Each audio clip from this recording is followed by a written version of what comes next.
বৃহস্পতিবার হোয়াইট হাউসের সংবাদ মাধ্যমের মুখোমুখি হয়ে ট্রাম্প জানান, বুধবার চীনের সঙ্গে বাণিজ্য চুক্তি করেছে আমেরিকা।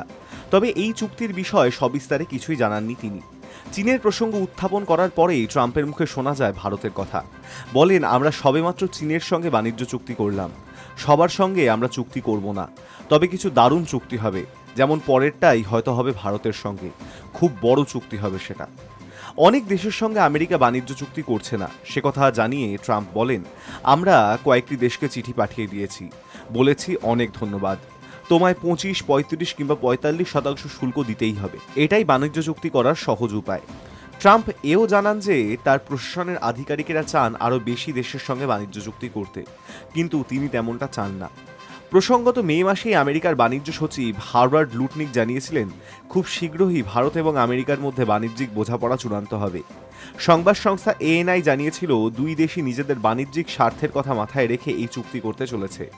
গত 10ই জুন দেশের বাণিজ্য ও শিল্পমন্ত্রী পীযূষ গোয়েল বলেছিলেন, দুই দেশের অর্থনীতি লাভবান হয় এমন দিকটি মাথায় রেখে স্বচ্ছ বাণিজ্য চুক্তি নিয়ে আমেরিকার সঙ্গে আলোচনা চলছে। We just signed with China yesterday, right? Just signed with China. We have everybody. We're not going to make deals with everybody. Some we're just going to send them a letter, say thank you very much. You're going to pay 25, 35, 45%. That's the easy way to do it. And my people don't want to do it that way. They want to do some of it, but they want to make more deals than I would do. But we're having some great deals. We have one coming up, maybe with India, very big one, where we're going to open up India. In the China deal, we're starting to open up China, things that never really could have happened. And the relationship with every country has been very good. চীন সহ একাধিক দেশের ওপর পারস্পরিক শুল্ক চাপিয়েছিল America.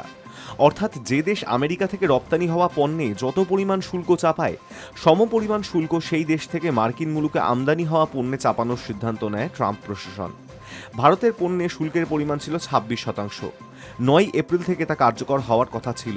তার আগে white house এই বর্ধিত শুল্ক 90 দিনের জন্য স্থগিত করে দেয়। কিন্তু স্থগিতাদেশ সব দেশের ক্ষেত্রে প্রযুক্ত হলেও ব্যতিক্রম ছিল চীন। পাল্টা চীনের পণ্যে শুল্কের পরিমাণ বাড়িয়ে দেন ট্রাম্প। চীনা পণ্যের ওপর শুল্কের পরিমাণ বাড়িয়ে 145% করে দেওয়া হয়। পাল্টা চীন 125% শুল্ক চাপায় মার্কিন পণ্যে। তবে এরই মধ্যে চীনের সঙ্গে বাণিজ্যিক সমঝোতা করতে জুনে লন্ডনের ল্যাঙ্কাস্টার হাউসে আমেরিকা চীন প্রতিনিধি স্তরে বৈঠক হয়। অন্যদিকে ট্রাম্প একাধিকবার দাবি করেছেন, ভারত এবং পাকিস্তানের মধ্যে সংঘাত তিনি থামিয়েছেন। বুধবার ট্রাম্প জানান, তিনি নাকি দুই দেশকেই জানিয়েছিলেন, সংঘাত না থামালে দিল্লি এবং ইসলামাবাদের সঙ্গে বাণিজ্য চুক্তি করবে না আমেরিকা। তারপরেই দুই দেশ সংঘর্ষ বিরতিতে রাজি হয় বলে দাবি ট্রাম্পের। চীনের পরে ভারতের সঙ্গে বাণিজ্য চুক্তি করার ইঙ্গিত দিলেও পাকিস্তান প্রসঙ্গে এখনও পর্যন্ত কোনো প্রসঙ্গ উত্থাপন করেননি ট্রাম্প। High news network.